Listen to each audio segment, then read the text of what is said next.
It's time for the Community Art Showcase! Actually, it's a little bit past time, but I was having some technical difficulties. Last month, I tasked you all with making some sort of art with the prompt of Halloween. And while the submissions this time were a lot more weighted on the side of people who actually know me rather than you all, you have all done some pretty cool things.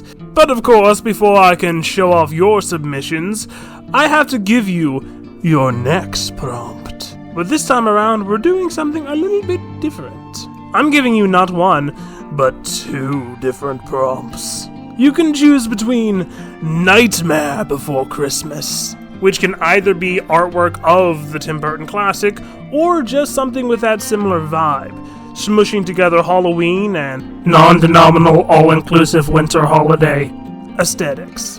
Or you could do Dark Feast, which is pretty much the same thing except for Thanksgiving. Think like zombie roast turkey or eyeball devil eggs or something. Have fun with it, and feel free to mix and match as you please. Once you've done your artwork in whatever medium you choose, submit it to the channel Discord. Or if the call to action is from inside the house, just tell me when you're done and I'll grab it. But speaking of the call being from inside the house, up first from your local noob, we've got the Ghostface Killer. As always, I enjoy your pop art style, but for once with you, I can actually give you a little bit of critique with this one. It's incredibly tiny and I'm being pedantic, but there's a little triangle gap between his arm, hoodie, and shoulder that should have been filled in white and not gray. Other than that tiny nitpick, you did the Garfield of Halloween in a really fun way and I like it.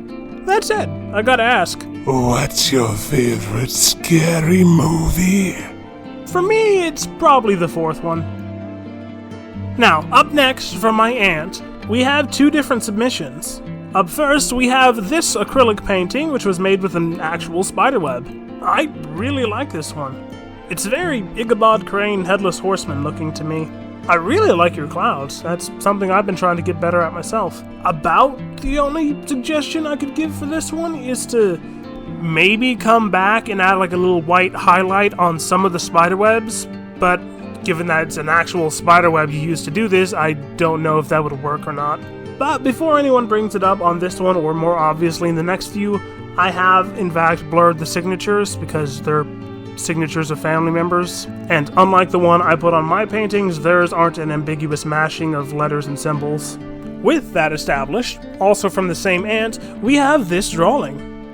I like this one a lot too, though it does make me a little bit concerned about what you did to the painting of Tree Man that I gave you a while ago. Though I will say for this one you could have gone a bit darker overall, or if we want to be all schmancy with it, used a greater value in some places. That said, it was just a quick sketch, so it's not like it's that big a deal. I've seen what you can do when you have a bit more time, and you are definitely better at using pencil than I am at the moment. Up next, in a collaboration from that same aunt with one of my cousins, we have this painting called Only They Know, which I only just now realized there's a person in the window in. I really like this one. It's got a very grim fairy tale look to it. This is very much one of them fabled dark forests. I feel like the person in the window is some kind of gnome who's gonna curse me with ironic misfortune or something. I'm not totally sure the perspective of the roof of the little cabin is fully on point, but given how ramshackle it is and how well it matches the rest of the art of the scene, I don't think that's really much of an issue in this one. I like it a lot. The next one, though, by my aunt and other cousin, I do like a little bit more, if I'm being honest. This one is called The Hollow's Bride, and I think it matches the theme the most out of the ones you three did. I really like the clouds in this one. The only thing I can slightly critique with this one is that the jack-o'-lantern isn't casting a shadow in the same way as everything else is. But you guys did really good on this one. Up next from my father, we have this walk cycle animation. There is a lot about this one that I really like. The Rubber Hose cartoon adapted to 3D look is something I always enjoy. I know you didn't really have that much free time to work on this, so I do really appreciate that you did. That said, if you did have a bit more time to work on it, there are a couple spots here and there where you could make it a bit better. Firstly, your pumpkin character could use a few more keyframes to his walk cycle. Towards the end, he kind of just snaps back into position. And since you're going for that rubber hose era look, you could give both of them a bit more squash and stretch to their movements too. And if we really want to do that, there is a few other things that we could do. Now, in Blender, if you're using Eevee, which for what you were doing, you really could have been, you can set up a pretty easy and simple toon shader like this. What you do is you plug a diffuse shader into a shader to RGB, which shader to RGB only works in Eevee, which is why I'm saying to do it like this. You can plug that into a color ramp, however many levels of color you want, or levels of value you want. You could say, get rid of this one and it'll still be fine. Maybe make that a little darker though. And on its own, that already is a decent toon shading, but if you want to make it a bit more interesting, you can plug that shader to RGB into a mix node along with a noise texture and plug that into the color ramp. And then fidget with your settings a little bit. Say about like so, pull that in.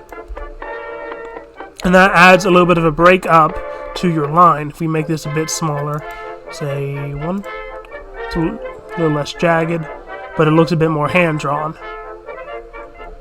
What we can also do is we can, for one, we could plug this into an emission node so it fully doesn't have any shadow reflection, which it wouldn't if we didn't. Anyway, but this makes sure that there's not a shadow reflection.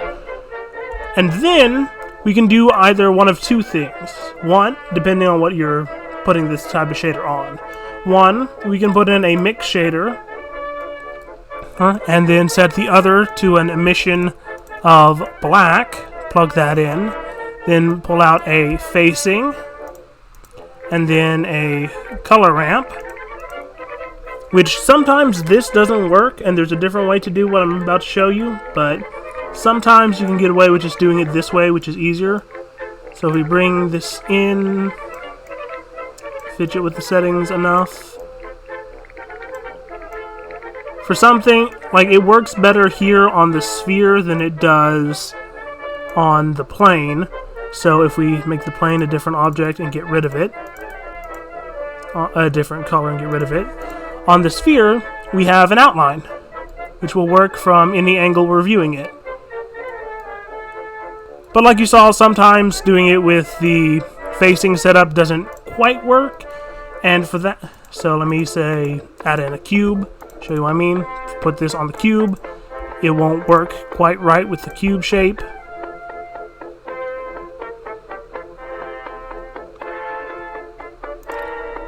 But probably for the cube we'd want to tweak how our setting is to begin with. Might work a little bit better if we subdivide, but not much. But if on our cube we make it different and we just simplify our color ramp,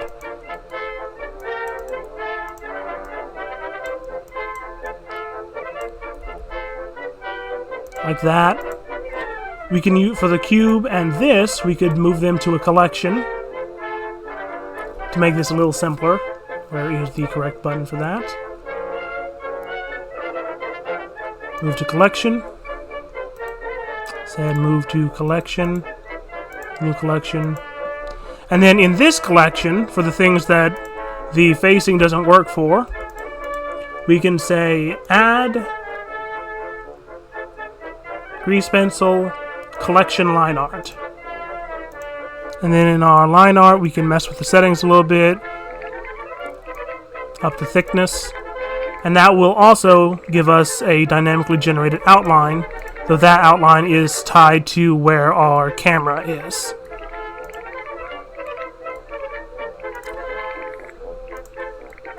But doing it this way does result in a lot slower rendering, as it has to draw these outlines to base off where your camera is, so the more detailed the thing you're using the grease pencil outline on, the worse it kind of behaves. Which is why I like to do the facing route when possible, because it works smoother on a lot of things. You can also, I don't know what your frame rate was, but if you set it to a lower frame rate, maybe not 12, maybe say custom 16. It looks a little more cartoony. Maybe 19, a little too smooth. Maybe set 18, so you can just barely notice the frame changing. Maybe even 17. It's a weird number, but you could. Nah, just do 16. Seems to be about the perfect mid-ground between a slight jitter between frames and still being smooth enough. You also might have been able to get away with having the sheet growth be a cloth sim, but again, that's something that's pretty finicky and would have taken a while. Still, overall, it was a pretty charming animation. Next up, from my little sister, we have two different artworks. The first is this one called Bean Knight. Apparently it's based off of a Celtic myth, but that's all she told me, so. Your framing on this one is really nice, and I can get what you're going for here, but you did go really hard on the blurriness, to the point where it is pretty hard to tell what I'm looking at. I mean, it is someone washing what looks to be bloody clothes in the ocean, but it did take me a second or two to figure that out. I'm also not really sure how this ties into the theme of Halloween beyond vaguely ominous. Your other submission, on the other hand, is a lot more clear on what it is. You got Monster Kid Undertale dressed up as the Grim Reaper for Halloween. It's nice pixel art, it's immediately clear what it is, it's fun and campy. I like this one a lot more.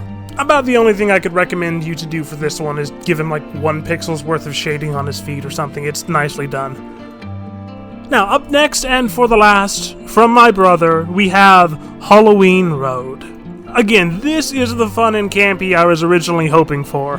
Very much Spirit Halloween vibes. But while I do like it a lot, there are still a few things I can point out to help you improve. One of the big ones is shading, which I know you can do well. You don't necessarily have to do too much, but like, at least darken the bottom of the fence boards. I would also add a bit more rolling hill swoop to your horizon line, because right now it's really straight and that kind of throws you off. And then finally for this one, I would suggest you take your tree branches and fractal them out a bit more, because several of them end really thickly. But I still do very much enjoy it. And I do want to thank you and everyone else for participating in this round of the Community Art Showcase. And remember, if you want to take part in the next Community Art Showcase, make some sort of art with the prompt of either Nightmare Before Christmas or Dark Feast, and post it to the channel Discord before the end of the month. And I'm talking to you specifically, by the way. You watching this on a TV. I can see